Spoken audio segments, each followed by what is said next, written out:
Hi there, what's up, chess player? How are you doing? Let me know in the comments whether you're ready to play some chess.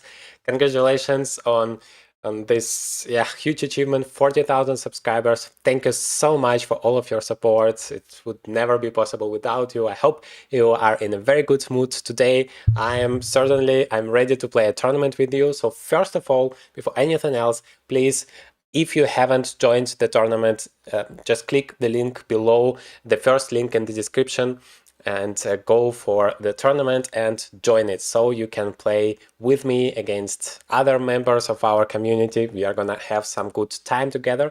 So right now we have, let's see, 23 people, which is very nice, but just not to miss the start. I hope you can still join after the beginning. I never know that. If you do know, let me know in the comments whether you can join also after the tournament. I think in the arena tournament you can, but you still have 2.5 minutes. Please join it. And let me open up the comments. So meanwhile, you can ask your questions. I would be happy to answer it. Let me open up the stream. Let me know if you can see me, if you can hear me clearly, if everything works fine. Let's see. I'm gonna open it here.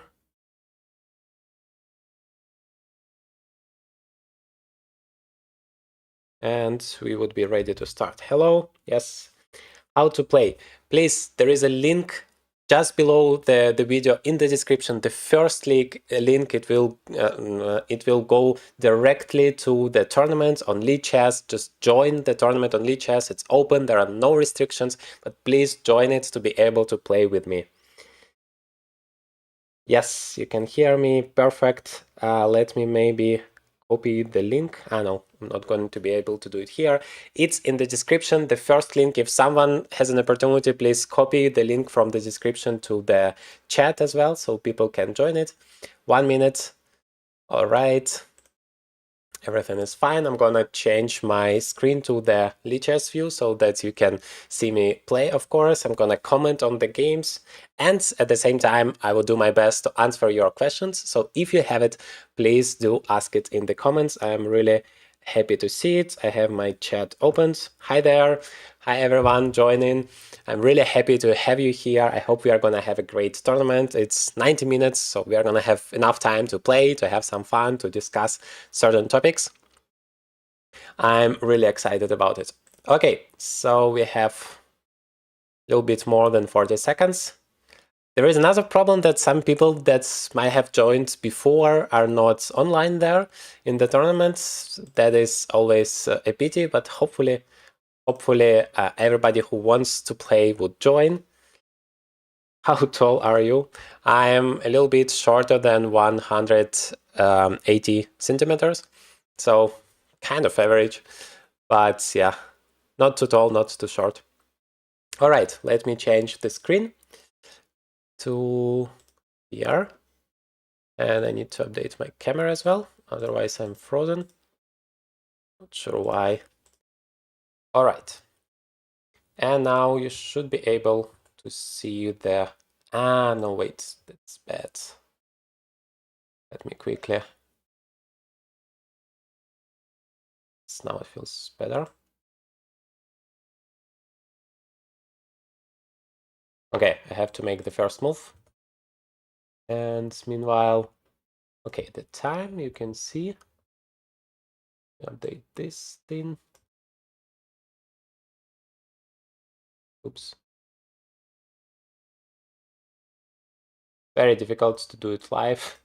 And it's like always the other way around. I don't know. Doesn't help to check it, doesn't help to... Okay, now it feels pretty good.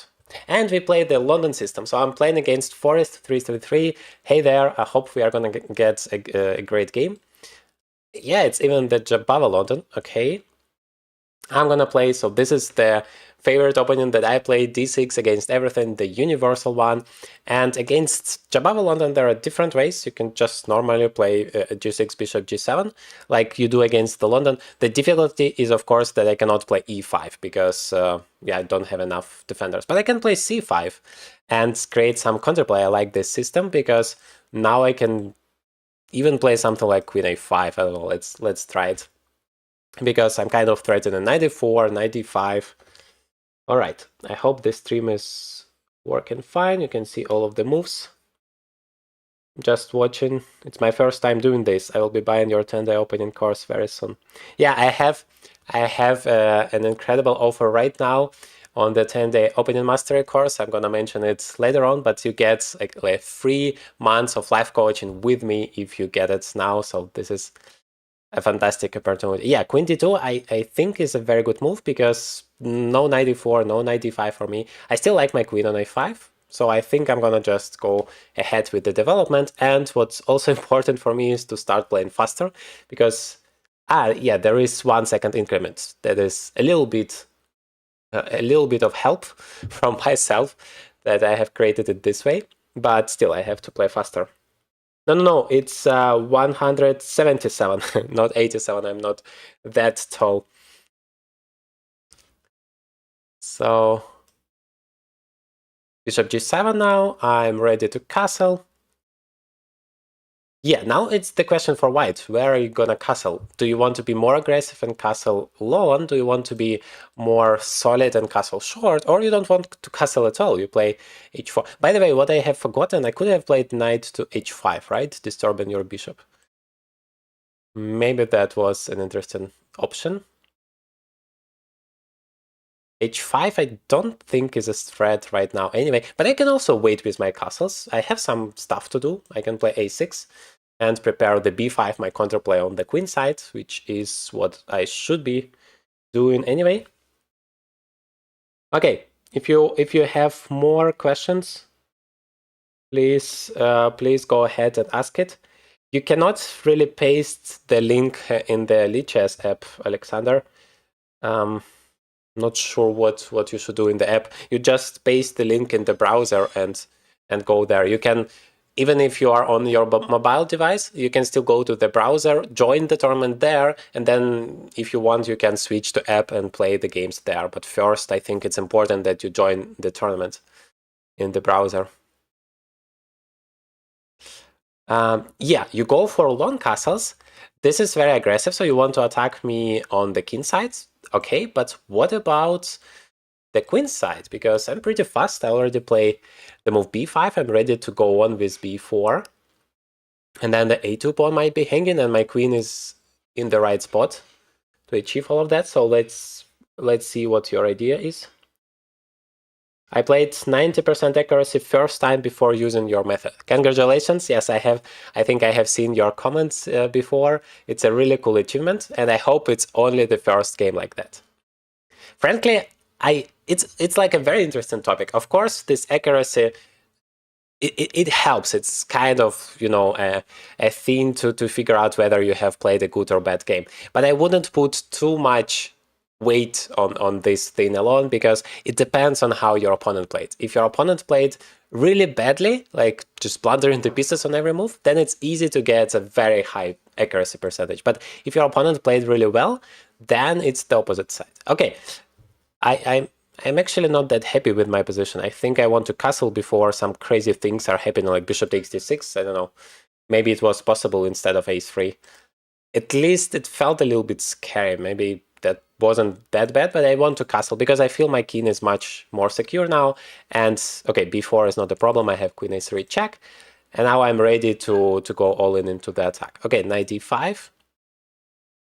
Yeah, I mean, yeah, I have to speed up. Now we are gonna go away from the checkmating ideas straight into the endgame. I'm happy about that because I have beautiful bishops. I think I have 0 problems in the endgame. But well, there is a good chance there wouldn't be any checkmate for the near future. Although I still am able to create some threats. Like, I don't know, this move knight a4 feels very tempting because I'm attacking the b2 pawn. And if you move it, I'm gonna play knight c3, forking a lot of pieces. Yeah, and even now I can just take, right?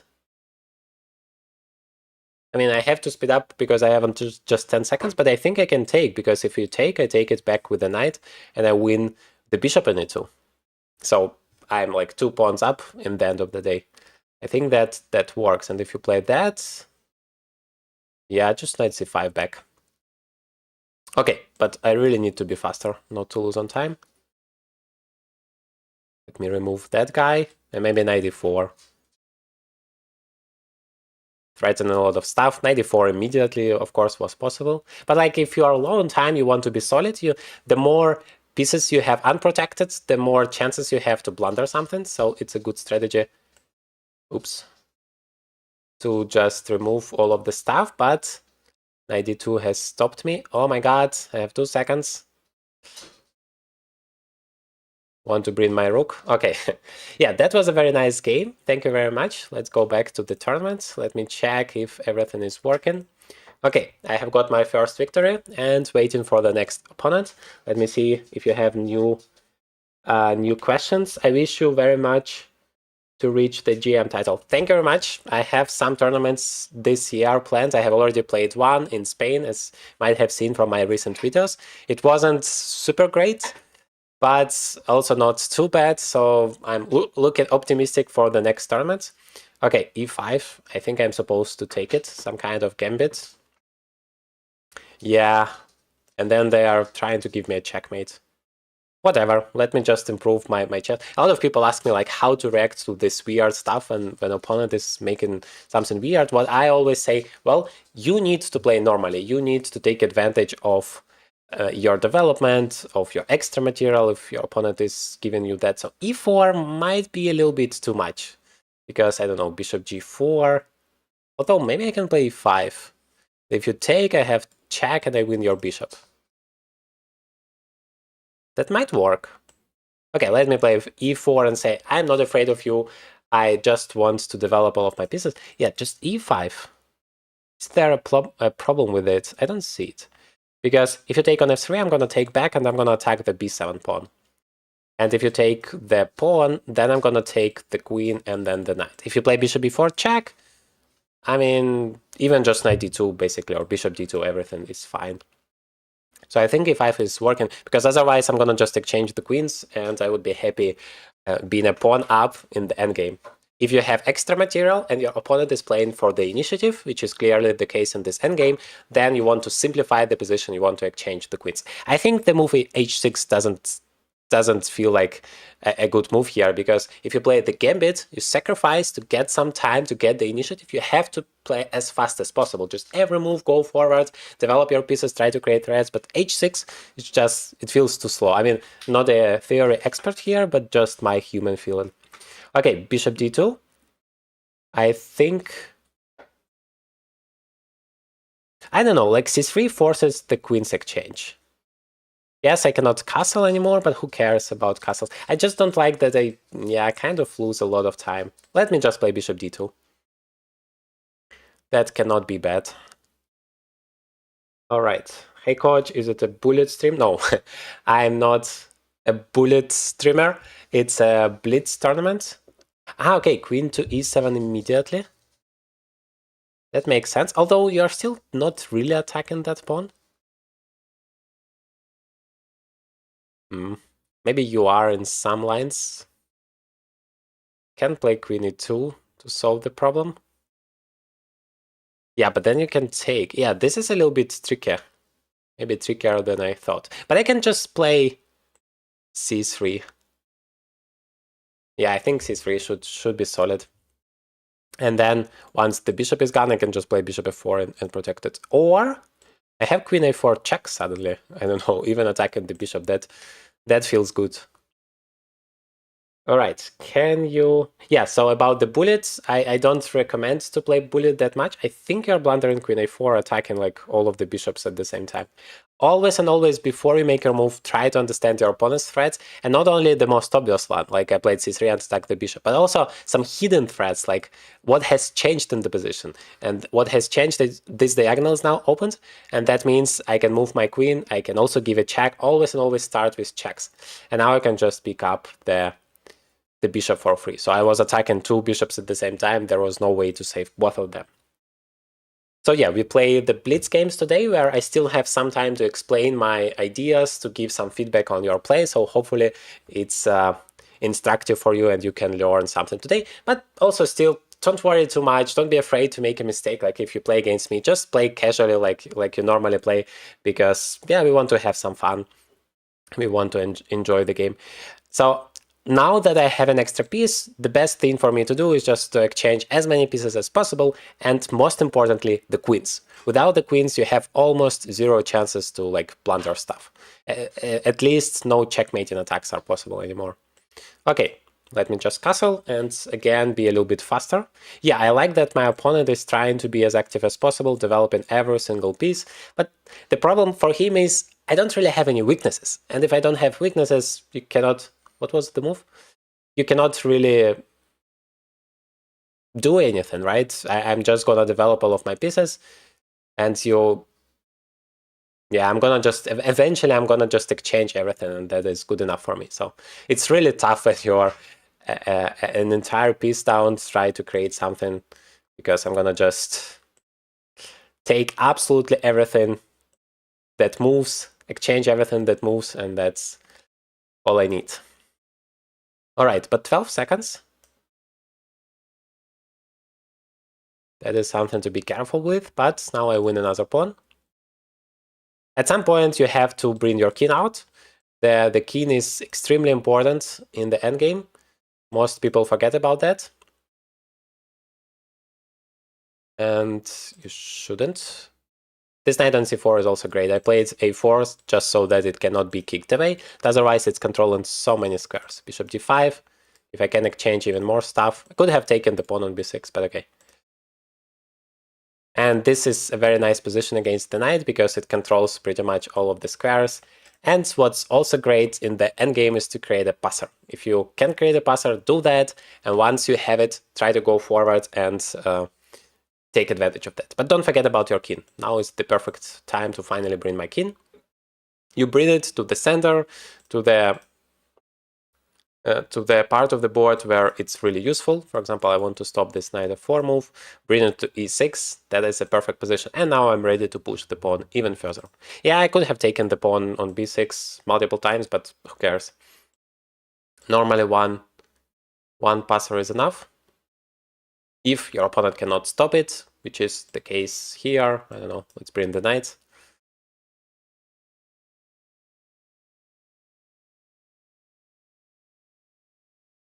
Knight g6, f7, or f7, knight g6, knight d7, everything wins here.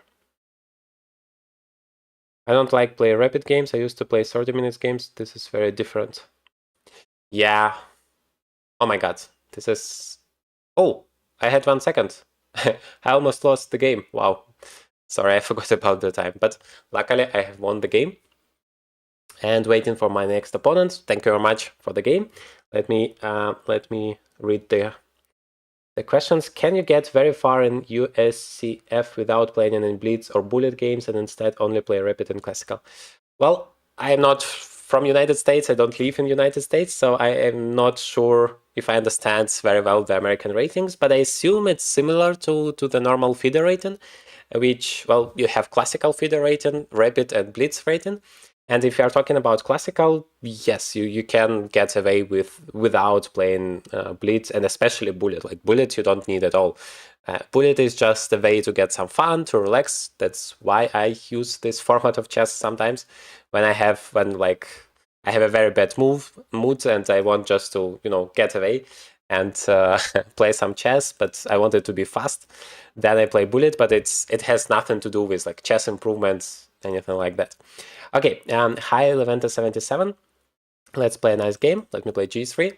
So you absolutely can get away with that. Rapid chess is something I do recommend if you want to improve, to play some training games. Let's say you play a new opening, for example. If you take advantage of the special offer I right now have for my 10-day opening mastery course, where you can build an entire opening repertoire both for white and for black inside of one course. You never need another opening course in your life. It's very good. That's what I recommend, to train it in rapid games before you go and play it immediately in the tournament, just to get this taste, this feeling of how it works, whether you like it or not. By the way, I have exactly the line that I give in my 10-day opening master course, so you can see now it in practice.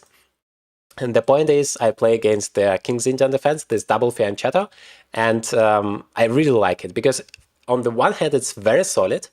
On the other hand, you don't really need to memorize pretty much any theory. You just develop both of your bishops there. Of course, I mean, I'm partially joking because in chess there is always some lines you need to remember. But of course, some openings are just much more complicated than others. And in my course, I did my best to choose those that would make it possible for you to just start playing from basically day one without that crazy memorization. I'm not sure if I want to stop the move b5. I guess I want, like with the move a4. No, wait, you cannot play that. Not really. I mean, there is a pin. I specifically played a4 because I wanted to stop your move b5. So you can still play that. That would be weird. So first I can just take the pawn. And yes, my pawns are not perfect, but I mean, extra pawn is an extra pawn. But second, I can also play knight e5, sacrificing my knight, but I'm gonna win the rook. And if the rook moves, then I'm gonna have a fork. So I think knight e5 is just winning the exchange. Yes, you're gonna get some compensation for it, but I don't think it's enough. So I'm gonna go for it. Checks. Wait, I have missed some questions. First time catching this live. Appreciate your work. Thank you very much. Yes, I don't make live streams too often because, yeah, I used to play those Title Tuesday tournaments live, and this is super stressful, and I decided that's just not for me. But such friendly live streams where I can just play with you guys and have some fun. And last time I also analyzed your games. That was hopefully very, very useful for you. That really is great, and I typically do it to celebrate some achievements on our community. Today we celebrate 40,000 subscribers. Thank you so much for all of your support. I mean, it's truly amazing. Like a year ago, I couldn't have even imagined that.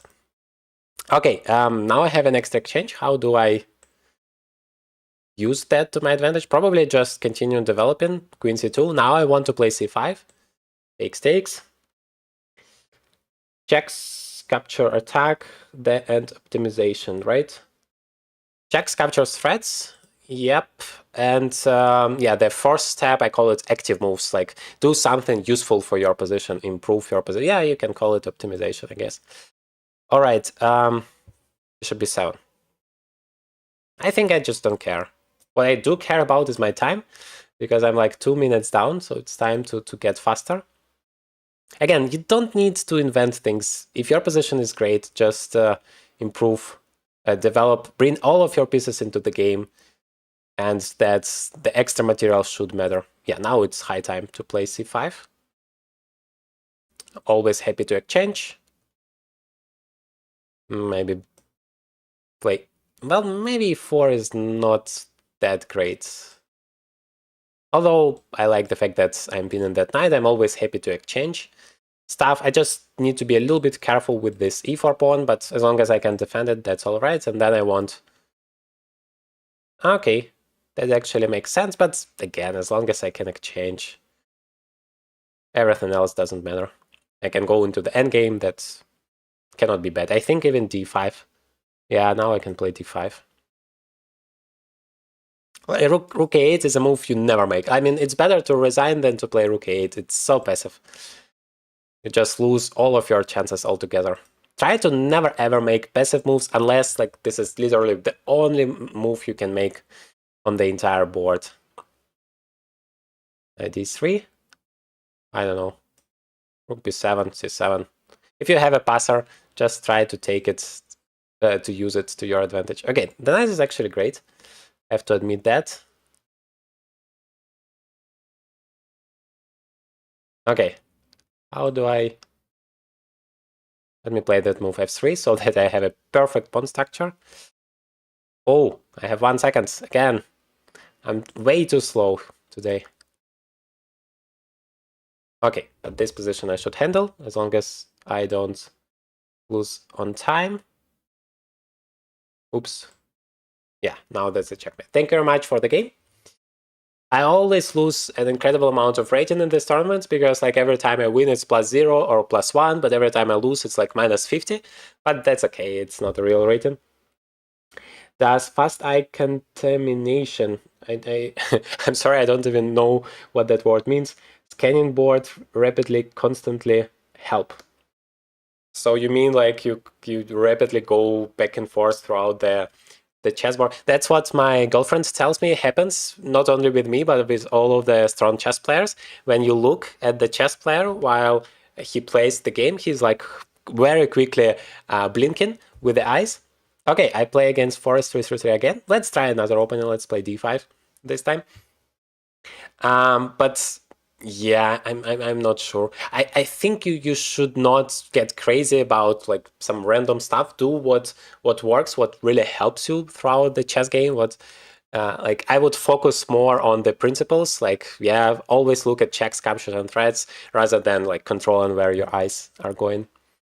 Knight to yeah, this is this actually against the London d6. I truly consider it the best possible thing to do, which I also cover in the course, both Jobava London and normal London. But against this one, I think I should play knight f6. Let's test my opening knowledge.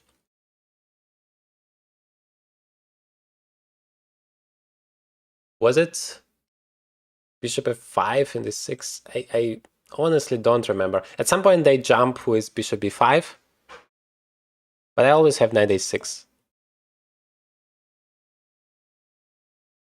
I just don't want to play 6 because I don't want to get too passive, like shutting my bishop down. Okay, let me play bishop. I don't know. Let me play bishop f5 and see what's coming, because normally like they play this Jobava London thing. I never really studied it to play knight b5, but I can just play knight a6 and c6, so I don't understand the danger. And e4 is still not a move. Maybe you want to play g4, but that is also connected to some risks. Let's see. Like I am allowing you to do whatever you want to do. One thing though, knight g4, queen h4 check. Yeah, probably not a problem. All right, so I'm gonna just step back. h4, nice. Well, now you do create a threat. h5 is threatening to win a bishop. But I'm gonna just, I don't know. Oops. I was choosing between h5 and h6. I think both of them are fine anyway. All right. Yeah, probably the second knight is coming to e2, so bishop b4 is not really helping that much. What if I play bishop d6? Because you have weakened your king. Maybe I can use that somehow. All right. I don't like to... yes, that's covered. I can't find the tournament on the app. I already signed in. I played one game through the browser. Yeah, to be honest, I'm not especially, because I always play... like if I play from the phone, I only play some random games, not tournaments, so I'm not sure how it's supposed to work. Okay. Knight h3. Let's just castle. I don't know. Or maybe play c5. No, let's just castle. I'm getting too low on time. By the way, knight g4, queen h4? Was that possible? Yeah, maybe again not, because of knight f2 and everything is protected. Okay, now I'm gonna take with the queen. Probably I don't want to give up, but like, yeah, g5 is coming. I feel like I have to counterattack. So let me play c5. Because, yeah, this attack, it's great if I do nothing, but if I'm very active, maybe e5 was even... yeah, maybe e5 was even better, actually. To, like, open up the e-file. But anyway, I want to bring my knight, I want to play that. Okay, he's trying to escape, which is the right thing to do. Because if knight g6, I have this check. Which, at least, is very annoying. Yeah, now there is no check. By the way, another thing is that the knight is not hanging. All right, how do I create my counterplay? Again, running out of time. Let's just play rook d8 for now. Maybe just play e5 next move. I played that opening a lot for white because of you. Yeah, that opening is really great for white. By the way, I played it against Fabiana Caruana with great success. Yes, I lost in the very last moves, but like 80 moves, it was equal fantastic game, which I will never forget. because it was live. Like I played in the title Tuesday against Hikaru Nakamura, some strong guys, but it's not the same if you play live. It's a completely different feeling. At h5, yeah, I mean this attack can really be dangerous. Okay, now I feel like I should be more solid. Can just take here. I mean, how are you gonna survive here? Like if you take, to say the least, I can take with the queen, exchange the queens, and then I'm just better. I think f4 was a mistake. But on the other hand, like my rook is open. Maybe bishop e2 was something you could have played. But I can play knight g3 and then h5, just shut down the entire thing. I don't know. I feel like white should have had good chances. I definitely recommend you analyze the game afterwards, not immediately afterwards, but after the tournament. I feel like you should have had a good position there, but yeah, it's important to find the right way to take advantage of your initiative. Because you have this momentum, that's the thing about the positional advantage in chess, the pieces activity, that you have to take advantage of it before it's gone. Because otherwise, like you see here, I have developed all of my pieces. My king is pretty solid, like there are zero problems. I can't even take over here. Does feel a little bit risky, but hopefully it's all fine. After takes, I can take, and you cannot take the knight because you're pinned. As rook takes, and now I basically need one move to play knight f5 to block that bishop. I mean, you can sacrifice an exchange, but that's not giving you much. But I have only 3 seconds again. I'm way too slow. Because I like to talk and explain everything instead of just playing. But in the end of the day, I do it for you guys, not for myself. So I think it's more important that I explain you all of my ideas. I did lose a pawn here, but I don't think it's, oops, it's so important.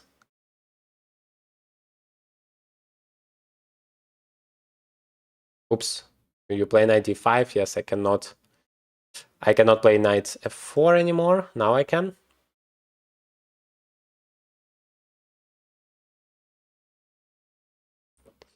Yeah, I might just lose on time. Okay, now you lost on time. Yeah, I really have to start playing faster because otherwise that is way too stressful. All right, questions. There are many Philidor users today in the tournament. That's nice. I'm curious if one day I can really like shift the opening theory, at least, of course, not on top level, that's not possible, but on a, oh, I play for the first place against Nootropic. Hi there. Let's play a nice game. 93, 96. Crazy move. Like, let's say below 2000 elo or below 1500 elo, if you really see like the increase in terms of the Philidor defense, for example, how much people are playing it. Of course, it's very hard to do that alone, but who knows, maybe with the time. I do love this opening so much. I recommend it. I cover it in my 10-day opening master course and all of the details. If you're curious, the link would be in the description. The only opening course you will ever need in your life, because it's a complete opening repertoire, both for white and black. It's holistic, so that you have this one system. Every opening feels together. Because what I notice so much with a lot of courses, that you need to take a lot of them to build a complete repertoire, because they cover just one course, or at least like all of the one opening, sorry, or all of the openings for one side for white or black, but never like a complete and entire and holistic opening repertoire. Because the difficulty is if you take one opening repertoire for white and another one for black, but they are not really connected because they are from different people, you have completely different types of positions, and that's so much more complicated for you to play it, because you don't understand all types of positions so well. Of course, it also has advantages in terms of you learn more in chess if you play different types of positions, but it's so much more complicated. You need so much more time, which is the main purpose of my course, to save you years of your time, to make you forget all of those opening headache in a matter of 10 days, or maybe you're gonna need more.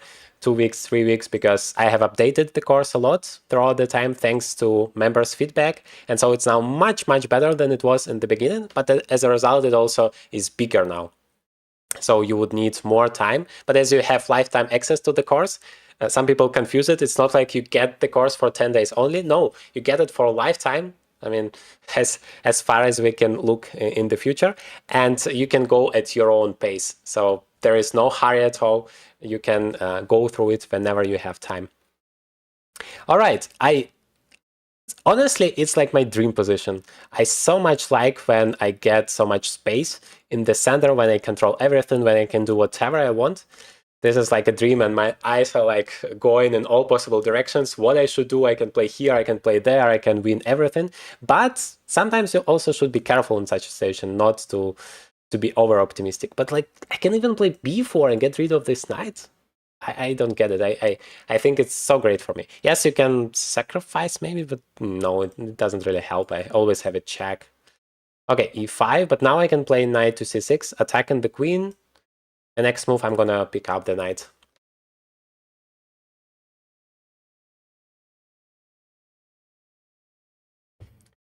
Oh, you found it, Alexander. Congratulations. You're finally here with us playing. Which tournament? Tournament is on Lichess. That is our celebration tournament. We celebrate 40,000 subscribers. Thank you all for coming today. So the link to the tournament, the first link in the description right under the video. Please take a look at it if you want to join and play with me as well as with other members. Okay, so I can just take the knight and win the knight, but can't I just take the queen? Or am I missing something? I'm even gonna have a check. No, I think that's too much, as long as there are no checks for me. Yeah, b5 helps, but I can still take it. Okay. Let's play king e2. Not afraid of anything. Yeah, you can play knight b2, but with an extra queen, I'm especially strong in chess. First time playing which tournaments? No Tropic is using the Philidor and dominating. Congratulations, that's very nice to hear. All right, takes. Yeah, I think I'm gonna just take. Finally a win, congratulations. Hello, Ciro, how are you? I'm perfect, thank you very much. What about you?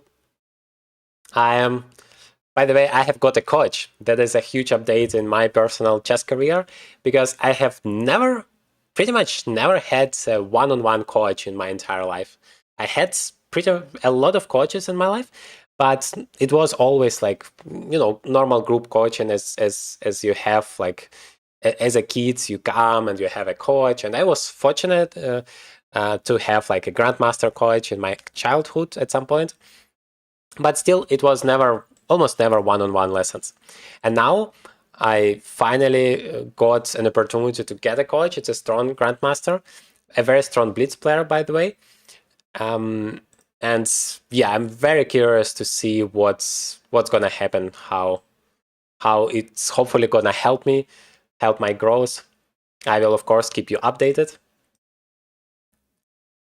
Okay, I have too many queens here. So at some point it should be a checkmate. Thank you very much for the game. But no Tropic is still the first place. Hi there. Thank you very much.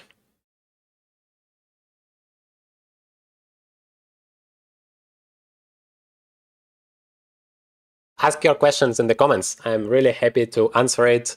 Whatever bothers you, share your story. What are you playing? Do you play any tournaments right now? Do you play any OTB tournaments at all over the board? Or do you only play online? What's your rating? What's your goal rating? Goal to GM, right? Or no, CGM. Not sure what S means there. Okay. Let's... Oh... I wanted to play the Philidor defense, but a mouse slipped, and now I have to play the Scandinavian, which I have zero idea about how you are supposed to play it. It's literally like the first time in my life I play it. I know they normally play Queen a5, so let me play it, but that was a mouse slip. Okay, everything happens. I hope I'm gonna still be able to play one Philidor defense today. Knight f6. I don't know what I'm going to do when they play Bishop d2. That feels really scary.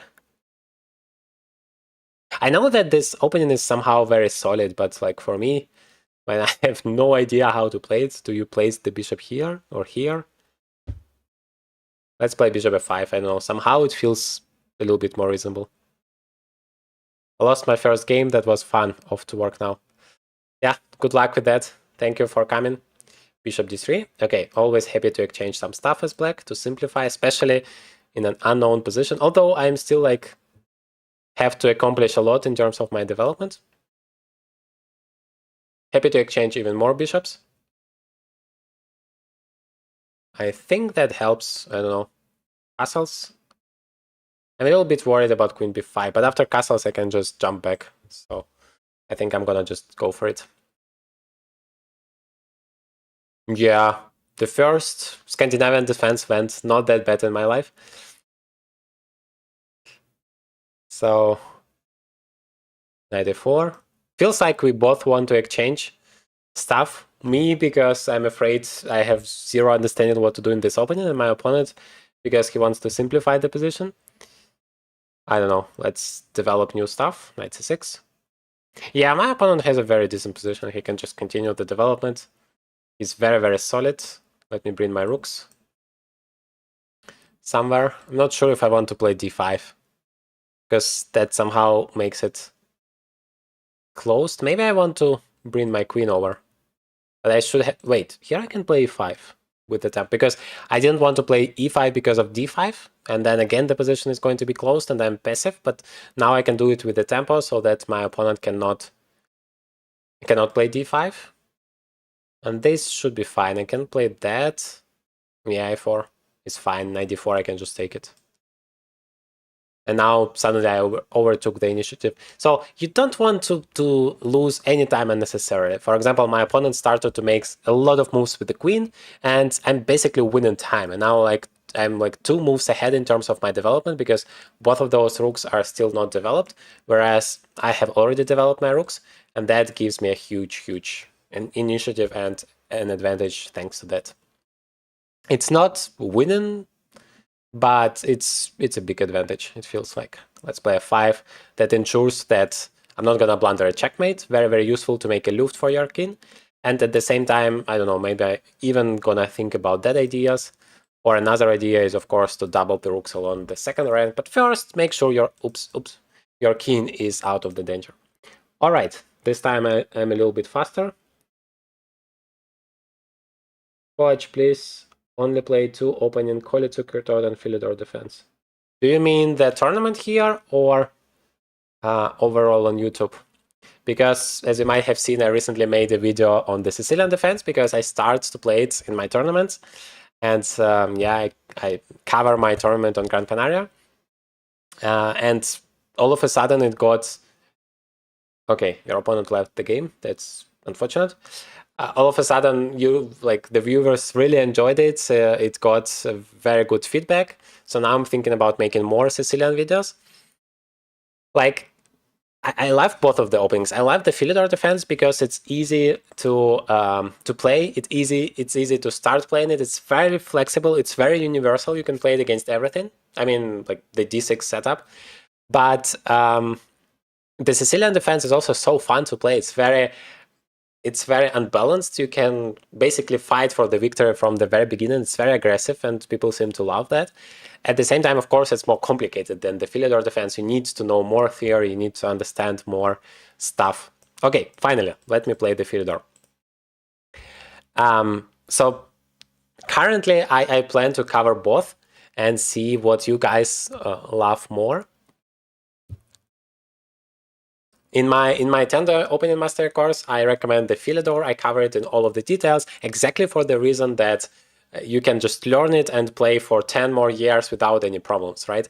It's a very universal setup. Whereas in the Sicilian, like, it's so difficult to get it in your head, everything. But if you want to have some fun playing chess and win a lot of nice games, like the games that you would be proud to share with your friends, then Sicilian is a very good opening. Of course, sometimes you're going to miserably lose, and that's going to happen in the Sicilian more than in the Philidor defense, just because it's less solid.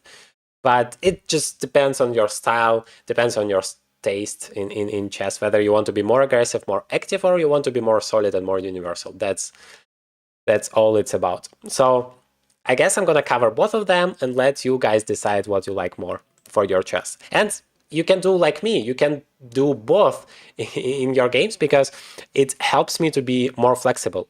When I played only the Philidor in my tournaments, of course it was complicated because my opponents were preparing specifically against this with an engine, and then it's tough. It doesn't matter which opening you play. It doesn't matter how solid the Philidor is. I don't want to play against 3,500 rated Stockfish, right? And that's exactly what happened if you play the same thing over and over again. If you play online, that doesn't matter. You can play the same opening for 10 years, nobody is preparing against you. So that works perfectly. And actually in all Blitz and Rapid chess where nobody prepares. But if we are talking about serious chess, especially like pro level classical tournaments, then I do need to switch my openings, especially if I want to become a grandmaster one day. And so if I play both the Sicilian and the Philidor, it makes the preparation much more difficult for my opponent, especially if I play different lines. For example, in the Sicilian, I not only play one type of Sicilian, let's say, there are a lot of different lines, but a few of them, then like my opponent, he has a couple of hours to prepare typically. He has to prepare all of that and the Philidor defense on top of that. So now, when I play Sicilian, I want to outplay my opponent, I want to win, and I also want to learn a lot because it's a relatively new opening for me. But I can play the Philidor defense as a surprise, and there I have so much experience, so it's easy for me to play, and it works much, much better. All right. Sacrifice like Tal. Thank you very much. I'm gonna try. I mean, this time I played the Philidor, so I'm very solid. But yeah, sometimes I feel like I'm in sacrificing mode. I think I can even play c5. Like normally you never want to touch this pawn. You play c6 in the Philidor always and always, just to make sure this knight doesn't go to d5, sometimes to b5. But because no knight is coming to d5, it's like literally impossible, I can even play c5 because that's gonna help my development.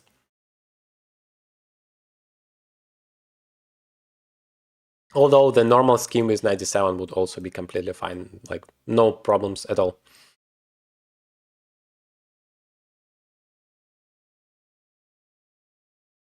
I'm FIDE 1770, bought your 10 days course. My goal is 2000. Since it is fantastic course, I'm very confident, especially since I played Stonewall before and College Secretary is similar. I feel it good.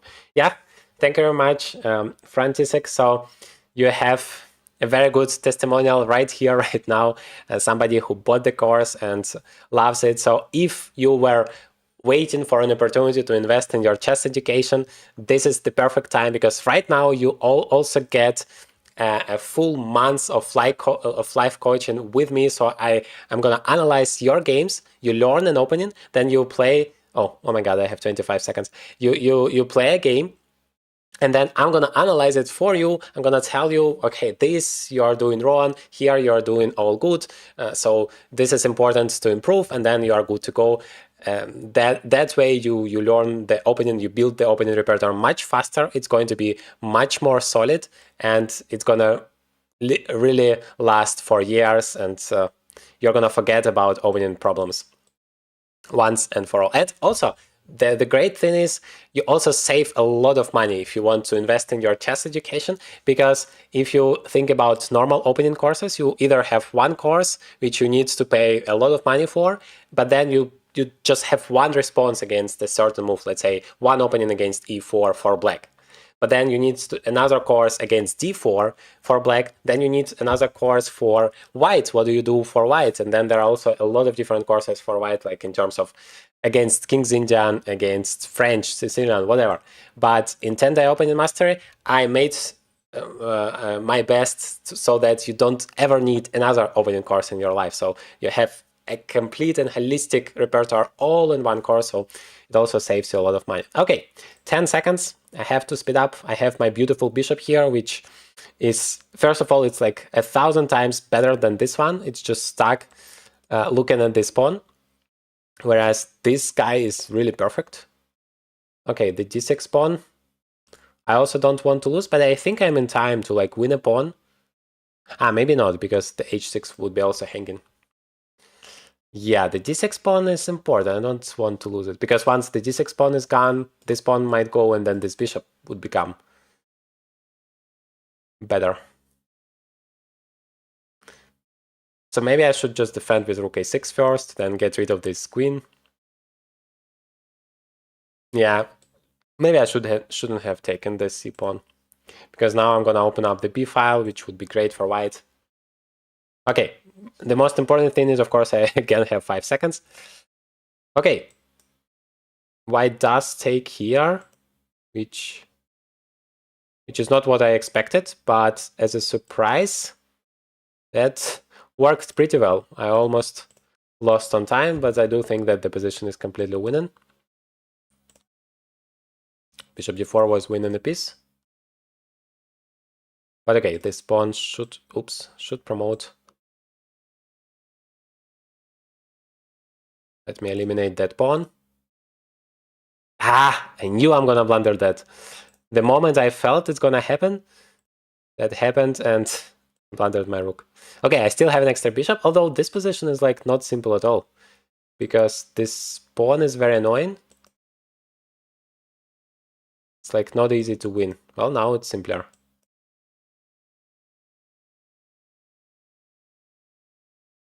Because I eliminated the most difficult, the most annoying pawn. All right. A good strategy in such a situation is, of course, to get some time, just to make random moves. Okay, my opponent lost on time. It's still not easy, but of course, should be winning. All right, I'm on fire, 24 points. Not that bad today. Oh, and we have so many more people joining the tournament. Thank you very much for joining. And feel free to ask your questions in the chat. Yeah, we have 70 people in the chat. Thank you very much for the support. I think it's an absolute personal record for the live stream for me. Of course, I don't do it often, but I really appreciate your support. Do you play against viewers? Yes, that's exactly what I do. It's a tournament where I play with you guys. The link to the tournament is just below the video, the first link in the description. It's still 40 minutes to go, and I assume you can still join the tournament, and so you still have a very good chance to play with me. Yeah, I'm gonna play d4, d5. Yeah, let's play the Collier-Zukertort system, the one I teach in my course, the one I talk a lot about, but I still never had a chance to play it. So it starts with the move d4, knight f3, e3, then we develop the bishop to d3. Of course, it depends whether they move the bishop out, but basically we still follow the same system. Then we castle or we play b3. We can even wait with castle because it's not super dangerous. It's more important to stop. Like, the most dangerous idea that black can have is to play e5 and fight for the center. So we play that, and now we are sure it's never possible. There is no problem, so we can as well just castle. Then we develop this knight, and then we go to e5. Maybe, yeah, like this. Okay, this move order is also fine. So the key idea is to play knight to e5. This is the move we always make. And then we always support it with the move f4. And this is our beautiful knight. Because of that, a lot of people say it's similar to the stone wall. I mean, in some cases, yes, but like it's called like a Pillsbury structure when you have the pawns like that and the knight on top of that. It's super strong, but the stone wall, you have the pawn here and then the bishop here. It's like different ideas. But here you specifically have this idea to deliver a checkmate thanks to those two bishops. And the thing I like the most about this opening is that black has literally zero counterplay. Like, the only chance is to attack here, but because we don't have any king here, our king is here completely safe, it's not that dangerous. But in the meantime, we want to deliver a checkmate. So let me think. c4 right now, just important not to blunder. For example, if I play queen f3, there is c4 possible. That is threatening the bishops, threatening c3, forking my pieces, and if I take, then my queen would be hanging. If I play rook f3, I can sacrifice, probably. I can take multiple times, sacrifice that rook, and continue my attack. Alternatively, I can just avoid all of that somehow, maybe just by taking this knight. Actually, this feels like a good idea. Because if he takes with the queen, I just take here on c5, then I take on f6, and that's basically a checkmate. I can even just sacrifice bishop h7. Very, very typical idea. But if he takes, first of all, I always have the second bishop here. But secondly, I can even play rook f3 because I immediately create a checkmate threat. I want to play rook bishop takes, yeah, and he has blundered. He thought the idea is the same. He's going to attack my rook, some pieces here, but I think, I mean, I cannot be 100% sure. I think it's winning here thanks to this bishop h7 sacrifice. Typical sacrifice in this opening. I don't want to take to like help him open up. Instead, I want to play that, rook h3 check. That is why I started with the move rook f3. Okay, that is actually interesting, but that's checkmate into. But also after king g8, I have queen h5, and that is more difficult because he could have played f6, and yeah, it's still not a checkmate, although the attack is overwhelming. But here it's an immediate checkmate. So this is how you use the Zukertort system to crush everyone as white live in action, and that's exactly what I teach you, like 100% deeper, or 1000 times deeper, better to say, in my 10-day opening master course. The link would be in the description. If you want to play like that, deliver checkmate to your opponent in 16 moves, then this course is perfect for you. All right, let me take a look at more questions. Can we suggest move? He's on delay. No, don't suggest moves. I'm capable of making the moves myself, but rather focus on playing the tournament yourself, play against me, and do your best. I mean, have some fun, don't take it too seriously, but also just try to play good chess. He's on delay, so he won't see suggestions, but it's still better not to make them. I mean, you can, but yeah, I think it wouldn't make much sense. All right, another field or defense, the opening that I cover in the course. Will you expand the opening course to include the Sicilian? That's an interesting question. I start to think about it. The challenge is here that the whole point of the course is to make it as simple as possible, not to overwhelm you with like thousands of variations, because yeah, this is the main advantage of the course, that you can start playing it from day one just by understanding the ideas. Memorizing the variations are much less important. But still, I mean, it's an opening course, it's a complete opening repertoire for white and black, so of course it does need to have some theory, some like theoretical stuff, boring stuff, and if I add the Sicilian defense on top of that, that might be too overwhelming. I might do it like as a bonus, and then everybody who wants to go through it can just do it. So that might be possible, but I want to be careful here, because the course, when I started it, I called it the 10-day opening master course, because the idea is you build an entire opening repertoire both for white and black in just 10 days. But with the time, I got a lot of feedback from the members. I wanted to like improve the course, and they said, okay, this is great, but here I want like more practical exercises, for example. So in the beginning of the course, it was like 90 practical exercises, and now we have almost 400. And that's a lot. It's not like you have to do all of that, but if you want to, then there is an opportunity for you. And yeah, a lot of moments like that, the course improved and improved, but it also got much bigger as a result. And so now I think we have kind of the main line, but you didn't play rook e1, so I might even take the pawn. Let's try it. Very active option. As a result of those improvements, the course got bigger. So now I'm actually, when somebody is asking, I'm telling people that you, instead of 10 days, you rather should count on like maybe 2 weeks or 3 weeks, or maybe even a month if you don't have a lot of time every day to go through it. Again, it's never a problem because you have lifetime access to the course, so you can do it at your own pace. But yeah, the course is just bigger than it was in the beginning. And now imagine I add a Sicilian defense on top of that, which do require you to memorize lines, otherwise you're going to just lose.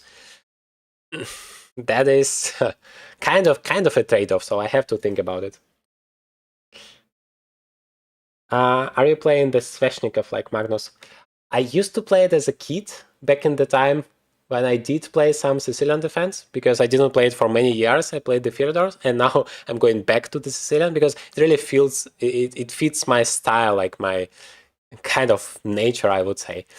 I do lose a lot of games, especially in the beginning. I lost a lot of games, specifically for the reason that I didn't know the theory, or better to say, I have got into trouble a lot in the Sicilian defense because I didn't know any theory, and then somehow I did my best to find a way to get out of it. And yeah, back in the time I did play the Sveshnikov Sicilian. Now I have another line that I play. It's called the Classical Sicilian. I actually like it because it doesn't have that much opening theory comparing to, like, I don't know, the Dragon. The Dragon Sicilian is a nightmare because you have to memorize like 30 moves variations, because otherwise you're gonna just get checkmated, like straightforward checkmate. And such lines I just hate, and I don't want to get into it. Okay, do I play f5? I have a pair of bishops, so I want to be active. I think I'm gonna go for it. This is also what I tell about the Philidor defense. It's not like a passive opening like some people say.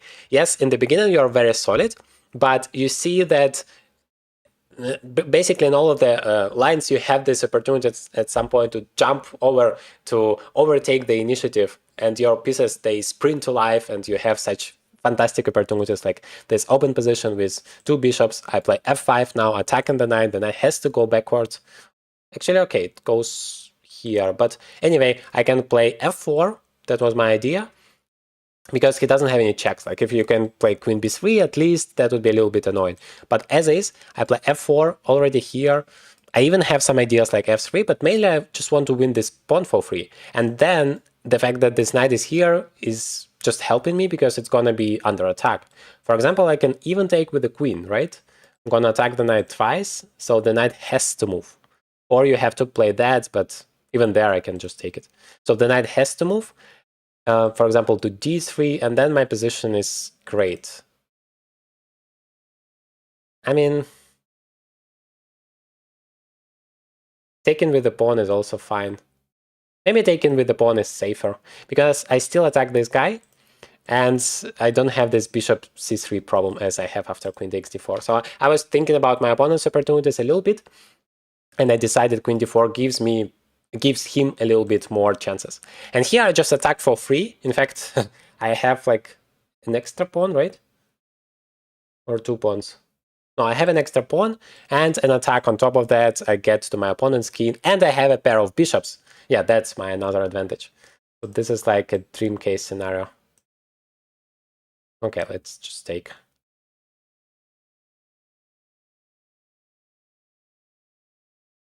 Bishop takes a5. Ah, okay.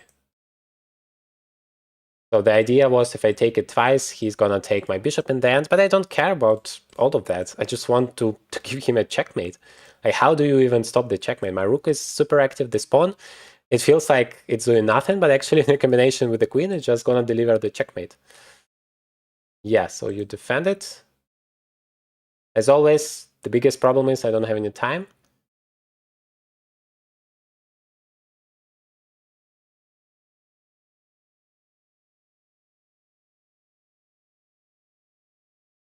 I'm gonna just play simple chess.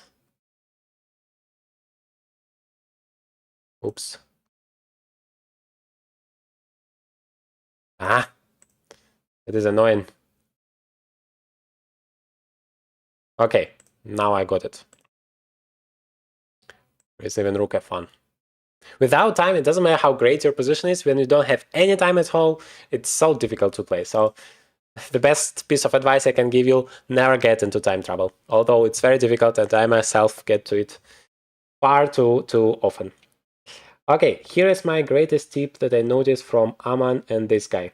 They always stop the knights from evading into your side of the board. Aman did it every game of this speedrun. That is a good strategy. Just don't allow your opponent's pieces to get too active. Of course, the knights are extremely active, extremely tricky pieces, especially in the in blitz, when you don't have enough time to realize what's happening on the board. Okay, against c5, you have 2 ways. You can play d5, which is the most active, but if you want to get our Kolitzer system again, then we can just play the move e3. And we don't care about anything. We are gonna just continue playing it with knight s3, bishop d3, and all this stuff. Let's see. Maybe we want to be a little bit more tricky, though, not to allow like this simple bishop g4, because against bishop g4, sometimes we want to play bishop e2 to get rid of the pin. Yeah, exactly. Or we can play knight d2 first. and then still wait where our bishop is going, because sometimes it can also go to b5. Normally when they play knight c6 without the move c5, then especially bishop b5 is thrown. But first I can play h3. And I can even play g4, like why not? Then I can play knight e5. Or I can play bishop d3, castles. Probably that would be more instructive. The normal setup. Bishop d3. At some point I want to play a3 so that I stop this knight before move. Right now I don't care because I have check. Okay, he plays that. That is actually tricky because he wants to take there and then I have to take with the queen and then he takes here. So maybe to avoid that, I want to play c3. Then he plays bishop d6. How do I handle that?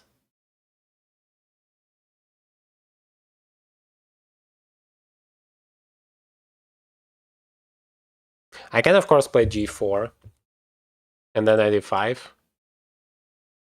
Yeah, that feels good. Let's go on with the most active opportunity. Although I do need to be careful with it. Yeah, maybe bishop d3 was not the right move. Because now if I play knight e5 like I wanted, he has this very annoying knight e4 move, and he's attacking my king, very annoying. Maybe I can just castle and ignore everything, because those double pawns, I don't care that much about it. It's a little bit annoying, but not the end of the world. Because everything is protected, and I can continue my plan. Alright. I find it admirable how well you're able to multitask. It's incredible. Wow. Thank you very much for that. I'm definitely not that great as the guys who are streaming all the time, like Hikaru or some guys like that, because when I play real tournaments like Title Tuesday and I talk at the same time explaining all of the ideas, yeah, I guess the problem is they don't really explain you the ideas. They might talk about something occasionally, like here I do that, but it's not like it's very helpful for you if you watch those streams. And when I do streams, I try my best to actually explain you the idea so you can learn from it. But as a result, of course, I get much less time, which is fine in these friendly games, but in the tournament, it's complicated. Yeah, okay, I wanted to play knight e5 anyway, so let me go for it. Next move, remember, is always f4. Yeah, now that's the perfect example. Maybe he wants to go long castles and then say, okay, I don't have any king here, so that you cannot give me a checkmate. That would be a challenge. By the way, we can also take with the knight. I think there is no problem with it not to double our pawns. Although doubling the pawns also makes sense so that we can attack here. But we can attack there anyway with the move c4. And this second knight might actually come there eventually. Hello, everyone there joining. We are celebrating here 40,000 subscribers. Thank you so much for your support. We play a tournament. You still can join it. 25 minutes left. I think I'm gonna play queen e2. First of all, it helps me to bring more pieces into the game, but secondly, I'm kind of creating a threat of playing g5 in a situation where knight e4 would not be possible because I'm gonna just take it. Very useful thing to remember.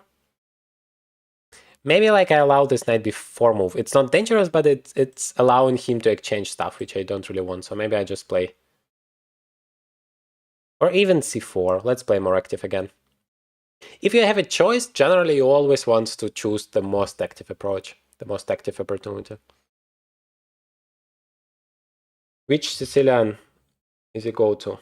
I go for the classical Sicilian if you are talking about the main line. And by the way, tomorrow, I think, or maybe on Friday, I'm gonna publish a video on the Sicilian defense where I play against the open Sicilian and I show how I handle it. That would be very, very useful and instructive for you. If you are interested in the Sicilian defense, please take a look at that video.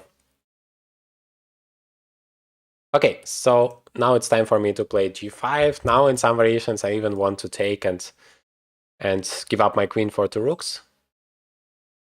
Yeah, now he goes for that. I thought I can play knight e5, but maybe he's gonna grab my pawn. Maybe I should have played a3 anyway to stop it. Because, like, I'm not in a hurry. He doesn't have any counterplay at all. it was useful to stop it. But he's wasting a lot of time, so hopefully I would be able to take advantage. No, I should have taken with that pawn. Although here... Okay, 2 seconds. Every time the same thing. There's no time. But I want to crush him somehow here, play e6. Yes, my king is also not perfectly safe, but I don't see how he can create problems. Maybe if I play e6, he can play queen g3, and then I have to exchange the queens, which is not a big deal. But if I want to give a checkmate, that's kind of a problem. Maybe I can start with king h1. Yeah. Now. Just don't know which pawn to move. f6 is good because now once I bring my queen, that's basically a checkmate.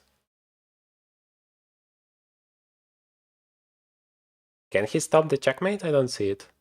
And my queen is conveniently defending the pawn on h3. Need to prepare for some tricks. Ah, that's the way you stop the checkmate. But I have another idea. Queen h7. Yeah, thank God. With 3 seconds on the clock, I sacrifice my queen for a pawn and deliver a checkmate. That is beautiful. All right, let's go back. Answer some questions. Awesome game. Thank you. Thank you very much. Feel free to ask more questions. I'm really happy to answer it.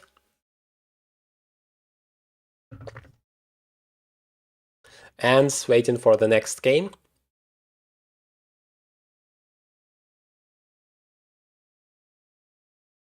Thank you.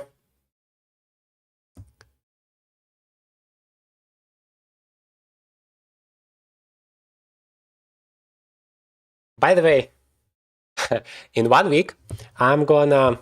Yeah, another opportunity to play the Collet Zukertort system. Let's see. By the way, I have played today 2 Collet Zukertort system, the opening that I teach in my 10-day opening master course, and I have delivered 2 beautiful checkmates. That is amazing. If you want to do the same, please check out the link in the description. There is a fantastic offer right now. You get a full month of live coaching with me completely for free. It's included in the course. Okay, knight to c3. Knight to c6. Normally, it's not the move I like because you are going to be passive here.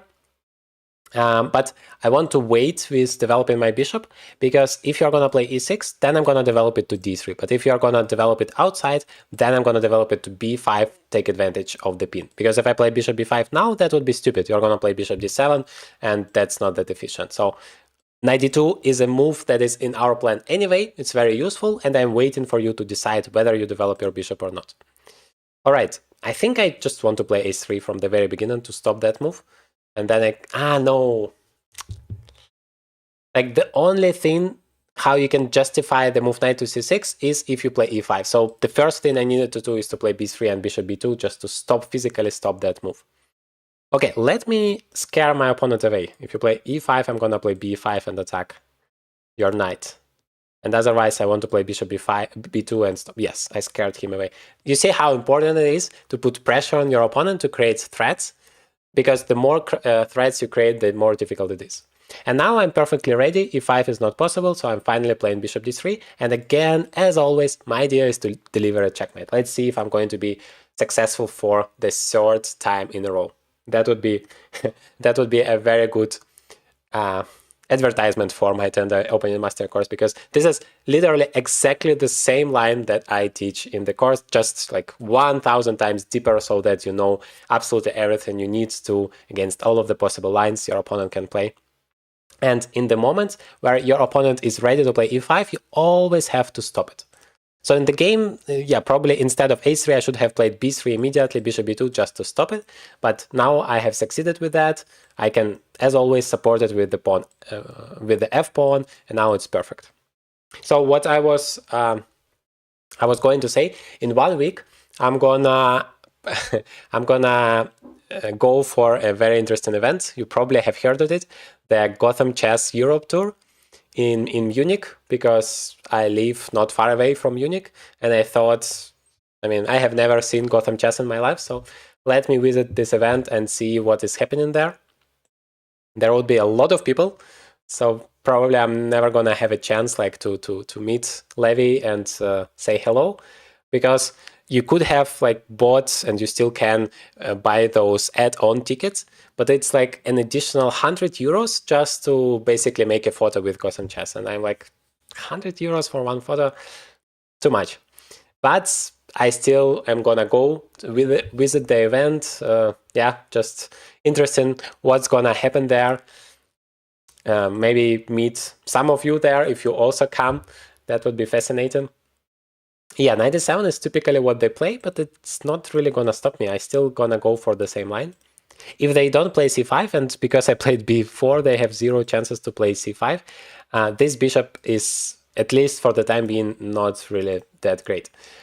Because when they play c5, you also have this opportunity to take and open up the bishop. But we still have a lot of pieces. You don't need that much. For example, I can just play g4 right now. Maybe you can take, and that still works, right? Yeah, that still works. So I'm gonna start with rook h3, and now I'm ready for the move g4. Fantastic game, I'm inspired. Thank you very much. Coach, it's me. No escape 7 was too close. Yeah, thank you very much for the good game. I really thought I can beat you. Of course you can beat me, especially since I'm so low on time. You always have a chance. Don't think that's a mistake I made for many years in chess. Don't think that if you play against a stronger opponent or a very strong opponent, a title, a grandmaster, doesn't matter, that you cannot win. You always and always can win, because we are all human beings. We all make mistakes. I beat world number 13 Linier Dominguez. That is my highest victory. It was a blitz game, just as we are playing here on the title Tuesday. But still, I played as black. By the way, the Philidor defense, the same opening as in the 10-day opening mastery. And like, if you tell me that I can beat the world number 13, very famous grandmaster, I would never believe you. But it happens. You just play chess, and everybody makes mistakes. And if you create those threads, if you are careful with your opponent's threads, everything is possible. Especially in blitz, of course. All right, I think I can just take it. I don't see any problem with it. I'm gonna win a pawn, by the way, with the tempo. Now this d5, remember I have told you about this bishop. Yes, it feels like it's pretty passive, but it always has an opportunity to be opened up. Okay, he takes, but I can win an exchange now, right? I mean, I understand maybe you have some compensation, but change is an exchange. And now I guess it's not that important to play for the attack anymore. I just need to stabilize the situation, because it's not like every time you have to deliver a checkmate. If you win the material as a result of your attack, which happened here, it's good enough. Now just go to the endgame and crush your opponent in the endgame because you have an extra exchange. Don't think that like you necessarily have to deliver a checkmate in every single move. You go for it, that's your plan, but you also have a lot of different ideas. Like, getting an extra exchange is a very good outcome of your checkmating attack, let's put it this way. Because it allows you to easily win the game like this.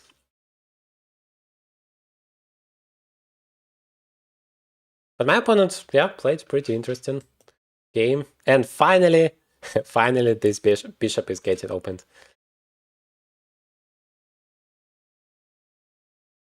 Thank you for a very nice game. Let's go on. Do you like Dutch defense? Thanks, your videos. I'm using Philidor defense. I don't like it that much, because I'm not sure actually why. To be honest, I have never tried it, and I'm not a big fan when they play it against me. Now I do have some weapon, in big part because I needed to prepare like every single opening for the opening course. I have worked for it like, I don't know, more than a year, and in the preparation you have to come up with solutions against all openings, and that helps. Like myself, it helped a lot, because this opening repertoire I created for you guys, I have actually used the ideas from it in my tournament classical games so often, so much, that helped hugely. because you work on this, like you make this huge theoretical work I did for many months, it's stuck into my head, and so I remember the lines that I have to play. And the Dutch defense was one example where I was struggling before, but because I needed to prepare it for the course, we get my favorite line of the Philidor defense, the endgame. I found the solution. By the way, you can find it in the course as well. And since that, I don't have any problems with the Dutch defense. But of course, like every opening, especially if you're below 2000 elo, you can play any opening. Like, don't be discouraged, because I don't like a certain opening. For example, the London opening. I often say that I hate it. I do feel like it's not great for your chess growth. Like, it's my personal opinion. Yes, it's gonna be great, like short term. You can play solid. You can play it in every single game, but I don't feel like it's a good opening for your chess growth. If you do like it, however, if it makes you fun, it brings you results, by all means, go for it. It's like chess openings, it's like cuisine. Somebody likes pizza, somebody hates pizza. So it's not like if it's a complete nonsense, of course, then don't go for it. It's a stupid gambit where you sacrifice 3 pawns and in one particular line you win because your opponent is blundering something, but otherwise you miserably lose. No, such openings I don't recommend. But all of the reasonable openings, like, I don't know, the Dutch defense, the London, the Scandinavian, if you like it, if it works for you, please just go for it and don't listen to anyone. If you are stuck indeed with openings, then I have recommendations for you, both as white and as black, and I'm happy to help. I make a lot of videos on YouTube, completely free. You can take a look. For example, this Philidor defense. A lot of people tell me, like, this endgame, I struggle with it so much because I lose the right to castle. I was making here just normal moves, all according to the plan. I haven't made any weird moves at all. And I wasn't even thinking about the moves because I was explaining this thing about the openings. And I have a completely winning position out of the opening as black without any problems. Like, what's not to like about it? That's something I don't understand. Of course, it's not like I win every single game. Sometimes I play against strong guys and sometimes I lose the games. Don't get me wrong. But still, I love this opening so much. This is super solid, and normally if you don't do anything stupid, it's gonna serve you very well. And the thing I like the most about it is that it's simple to play. The Sicilian defense is also fun. I win a lot of games, but it's much more complicated. This one is just so simple and so universal. Can you post the link to your courses, please? Yeah, the link to the opening course is in the description. Please take a look if you are interested. I think I win in the exchange. Just play. Well, yeah, there is bishop f7. It's a little bit double-edged. So you can play bishop f7 immediately check, but I can just ignore it. I can just play king e7, and I do win an exchange. I understand it feels greedy, but I mean, exchange is an exchange. It was me, I played too badly. Don't get discouraged by that. It's all fine. We are playing here to get better, to learn something. Yes, my opponent goes for that. I don't take, because in that case he plays rook f1 and gets the knight back, but I just play king e7. And again, the king in the center, in the endgame, is almost always doing very fine. There are no problems, and it controls a lot of squares. I don't need to castle. Great explanation. Thank you very much. Yeah, bishop goes back, and now I can just take. What I really want to do is I want to play knight c5. The knight is really great. By the way, this is already the second knight that is going to, right? Or no? Or this knight went, okay, the first knight. The c5 square is beautiful for the knights in pretty much all of the variations of the Philidor defense. Just remember, this knight belongs here. In this particular case, it's great because it stops this knight from going to e4.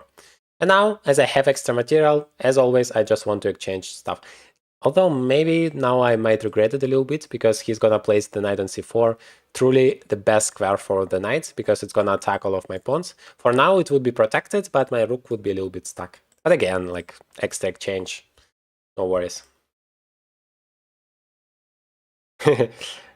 I wanna create a new opening of my name.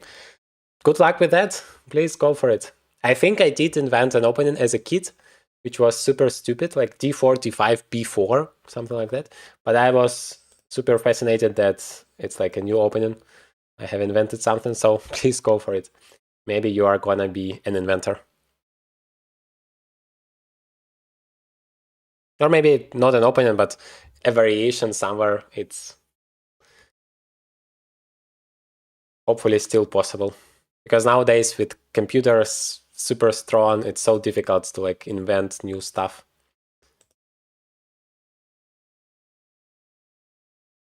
Ah, the pawn is hanging.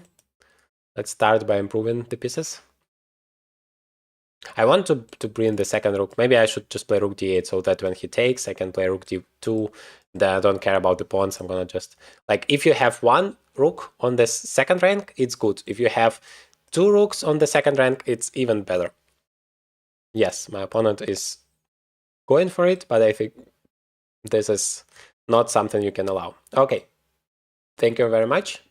Yeah, somehow I have won all of the games today. This is not typical. Typically, I lose some games, I lose a lot of rating, but today is a nice day for me. But of course, it's not about the it's not about my result. I do it for you to help you improve your chess. So I hope you enjoy it. I hope you have fun. Thank you all for coming. And of course, the main thing today is we celebrate 40,000 subscribers. Thank you so much for your support. It means the world to me. It's like a dream come true, and I hope it's only the beginning, and we are going to continue to grow and help. I'm going to be able to help as many chess players as possible. Okay, b3, new idea against the Philidor. I think I still don't care. I still go for the same setup. Although I can play c5 and switch to the Sicilian. It's like a very good version of the Sicilian. Yeah, I don't want to do it. First, we kind of have the first Sicilian of today. And second, I mean, you can still transpose from the Philidor into it. So I like it. I don't want to allow him to spoil my pawn structure, so I'm gonna play that. And now I have a, like, every chess player that gives me a pair of bishops from the very beginning of the game, I'm super thankful for that. I don't know why people are doing that. Maybe one idea, if I play g6, which would be my desirable move, there is knight d5, which is a little bit annoying. Like, thanks to the spin. If I play bishop g7, still he's gonna take everything. It's not a problem by any means, but a little bit annoying. So I'm gonna play e6 just to stop that, and still probably g6, bishop g7. All right, new questions. Hi, I started playing the Zukertort Collie and I have problems with it against the England Gambit. I know Naroditsky has a nice course on it. Do you have video with plans against it? To be honest, I'm really bad with those Gambit names. What is England Gambit? Is it like d4, e5? When you sacrifice the pawn on e5? People always ask me about the names, but like for me, I just don't care about the names because I don't think about the openings in terms of the names. I think about in terms of the moves, like d4, f5. Okay, I know what that means. I don't need to remember that it's Dutch defense. Of course, all of the main openings, I do remember the name just because it's more common. But all of those rare endgames, I'm not really good with names. d4, e5. Okay. I'm pretty sure I covered that in the course as well. If I don't, then I will add a line about it, no problem at all. In fact, I plan to update the course in the near future with new videos, new stuff, so that, again, like using the feedback from people to make it even better. But I think we had this exact line today in the stream. Take a look at the game because I crushed my opponent pretty easily with that. Didn't have any troubles. I just don't get those endgames, those gambits. Sorry. I think I'm onto some beautiful sacrifice. Knight e4. The only chance to avoid it is to play knight d1 to protect the bishop. And now I think I can do that. So this is a very good example of how you absolutely have to think about your opponent's threats before you have your move. In chess, you should never ever make a move without thinking what your opponent can do in response. All right, I think I'm gonna play knight c3 because that is the most active move. Also, I have opened up my bishop. Again, every time you give me a pair of bishops, just big thank you to you. I don't understand why people are doing that, but it's like a dream. Bishop a3. I mean, this bishop is so horrible. Maybe I even want to play a5 to make sure it like b4 is not possible. Let's do that. The best strategy is when you can do something useful for yourself, like improve your position, improve one of the pieces, or get more space, and at the same time stop your opponent's counterplay. You can combine all of that in one move, like this move a5, grabbing more space and stopping my opponent from making his bishop better. That is a very good type of move. All right, I think Stockfish made chess more boring than interesting. It just makes me feel dumb when some random AIs... Yeah, of course. That is the reason why Magnus Carlsen started to play the Fischer random chess, or freestyle chess as it's called nowadays, just to avoid all of those boring opening theory. That is true. I mean, nobody likes, let's be honest, nobody likes to sit 10 hours in those opening lines trying to memorize everything. It's much more funny to play games like that.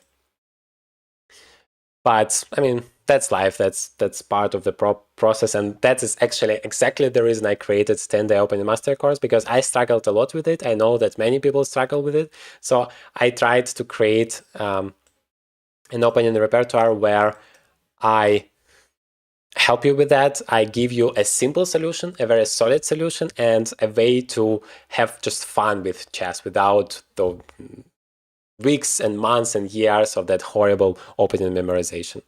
But yeah, it's challenging. Just personalize what's already available. Lol, but seriously. That's referring to that idea of inventing a new open. Okay. Yeah, I think I have to be a little bit faster. I've got the A file. I mean, that the position is actually still not winning. My opponent has improved this bishop. I think I'm still a pawn up. Yeah, that is a huge difference, of course. But it's not completely winning yet. And I have 13 seconds again. 91. That protects the pawn. Okay. Let me play bishop d4. Maybe I shouldn't.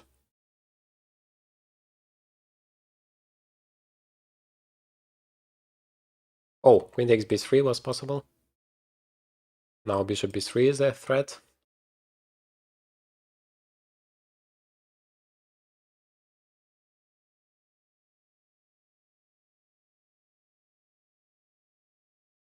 Takes.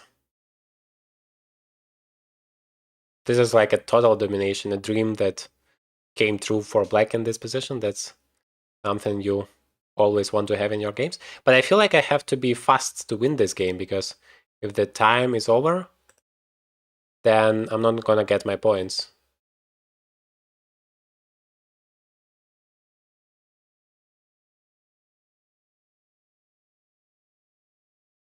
But it's not easy to win it so fast.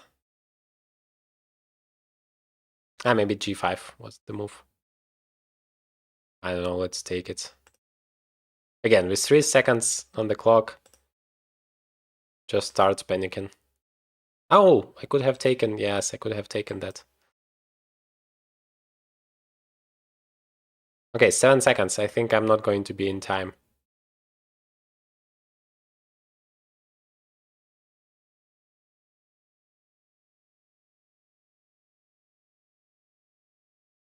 At least I'm winning the game. Oh no! I blundered the queen in one move. That's incredible. That's an ending for the tournament. I completely forgot that the... Oh my god. That's the rook is there. Such a nice game. I was winning the entire time. That is why, exactly the reason why I said you never want to get into the time trouble. Doesn't matter how great your position is. You can blunder everything. You can win. You can lose absolutely everything. Okay, it's time to resign.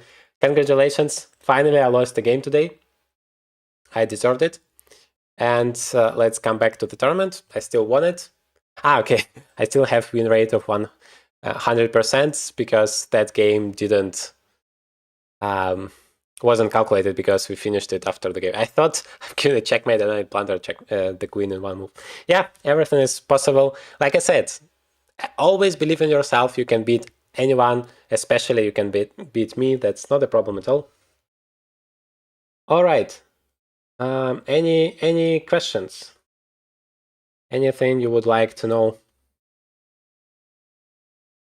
I first of all thank you very much for this tournament. I thank you for joining it. Let me switch to the full camera. You see me frozen again? Yes, now I'm back. Hi there. Any questions?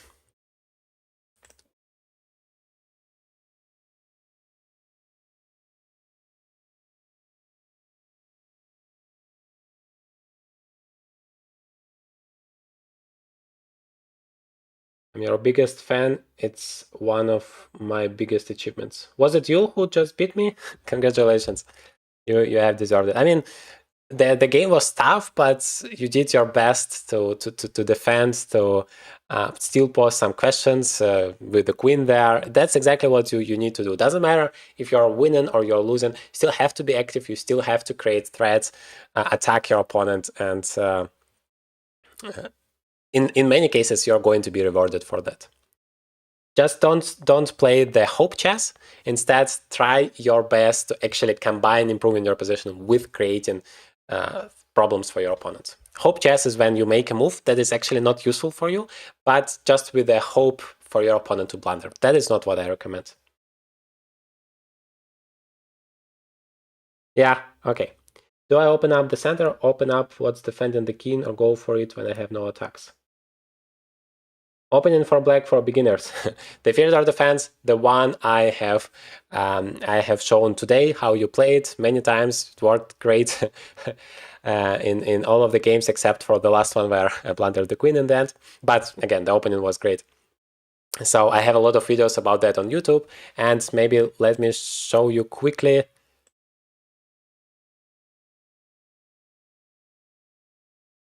For the last time today. You see it? No, it doesn't seem like you see it. Okay, now you see it. So here you have it. The link to this website is just under the video in the description, and you have an amazing offer right now. 1 month of free live coaching with me is included already in the price of the course. You never get such a support with the opening courses, and you can go through the site, you can see what people say about it, and decide for yourself. You can see all of the benefits you get here, the special bonuses. By the way, I'm going to update the website very soon, so it's much easier for you to understand all of the information. But yeah, you can also read a story about me. And if you are in this range, 800 to 200 ELO, this course will be perfect. If you are below that, still there is a very good chance you're going to learn a lot. But there was one member recently who is like 200 ELO, and he bought the course and like, yeah, oh my god, it's too complicated for me. Like if you are 200, yes, that's too early for you, but as long as you know how the pieces move, you can deliver a checkmate in a few moves. If your opponent is allowing that, then you know that you are supposed to develop your pieces, you fight for the center in the opening, then you're good to go to start with this course. It's, by the way, it's not only the opening course. You learn so much more because I dive deeper into the middle game ideas, into even sometimes the end game ideas that go from this opening repertoire. All right. And of course, as always, you get 7-day, 100% money back guarantee. If you don't like the course for some reason, you can just write me an email. I'm gonna refund you the money, because I sleep better when I know that people actually love my course instead of being disappointed with it. All right, let me put the camera back and see if I have any questions. Will you be taking challenges, as I wasn't able to play you even though I participated in the whole tournament?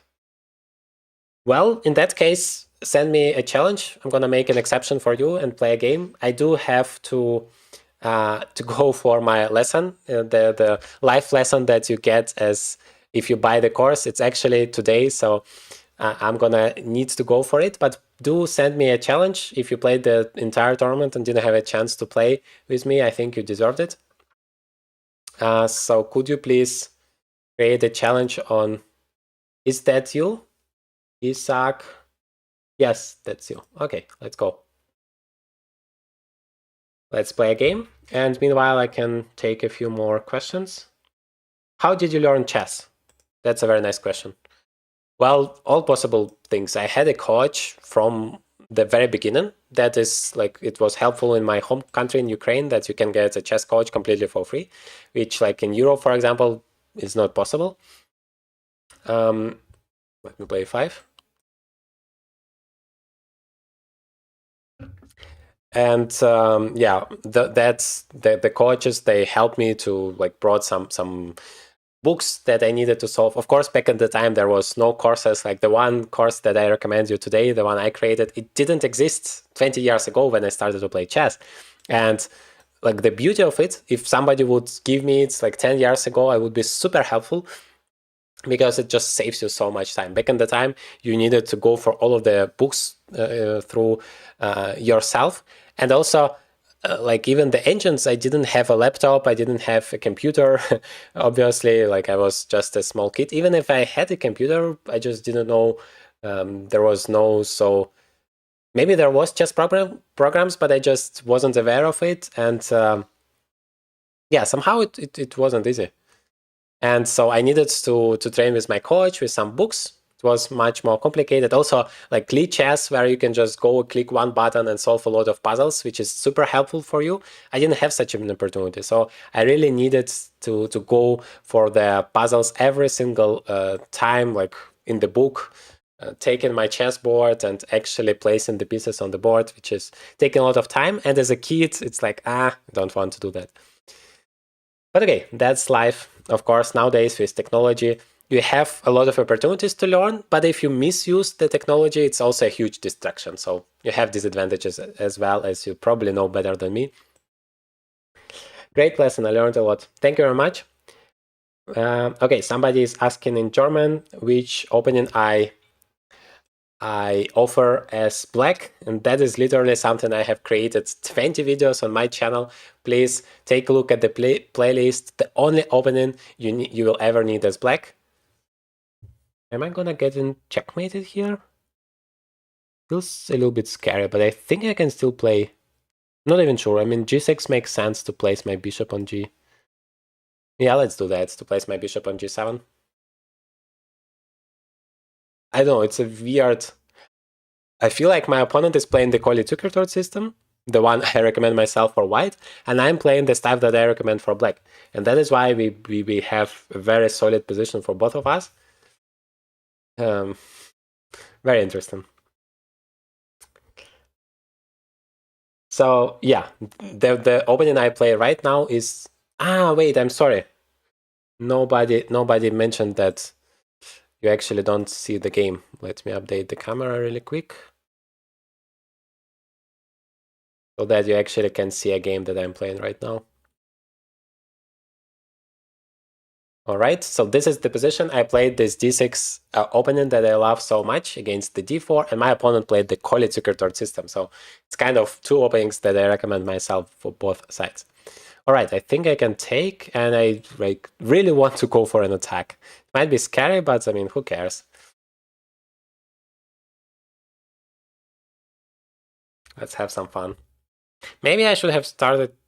No, not started with h6, but now once the bishop is gone, I can play h6. Or maybe I blundered bishop takes f5.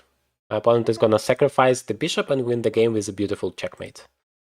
That is something I completely forgot about, but it's not so simple, because after the sacrifice, I can play rook e7, defend that, and it's not clear whether you have a checkmate or anything. Okay, let's just be solid. Play e4 to win even more time to push the bishop back, right?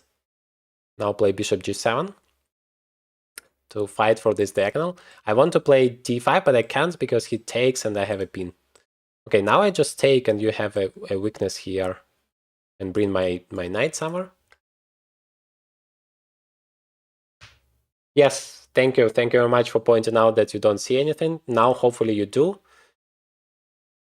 Because I switched between the cameras, that's why it happened. All right, let me bring more stuff. The bishop, the rook. Thank you, sir. I ranked seconds. I'm using your opening repertoire.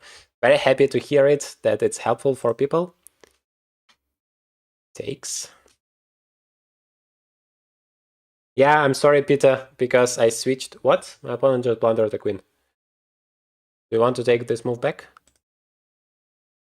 Maybe it was a mouse slip. Maybe I wanted to play queen d2. I'm very sorry that you didn't see a game. But now you do see it, the second part of it.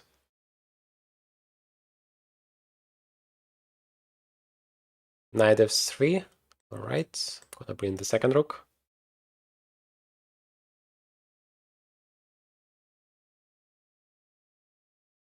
Editopia, did you play in the tournament?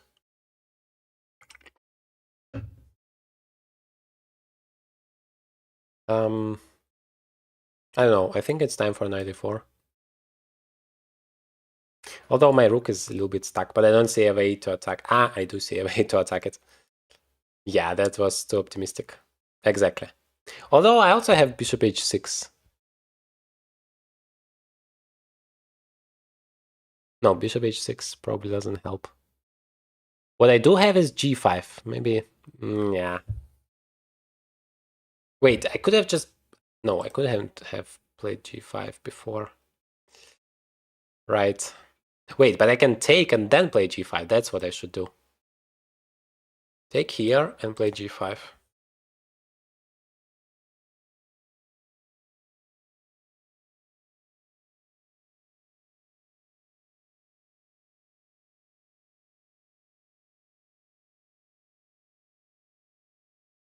Well, no, that cannot be so great. I can even just exchange everything, and at the end of the day I have an extra bishop.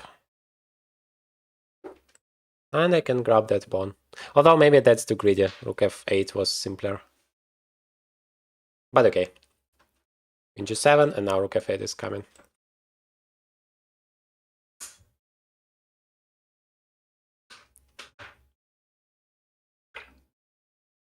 What is the move b4? I'm obviously happy to exchange all of this stuff, but at least the rooks. It's also good. The one thing you don't want to blunder here is the perpetual check. But okay, now it's a checkmate.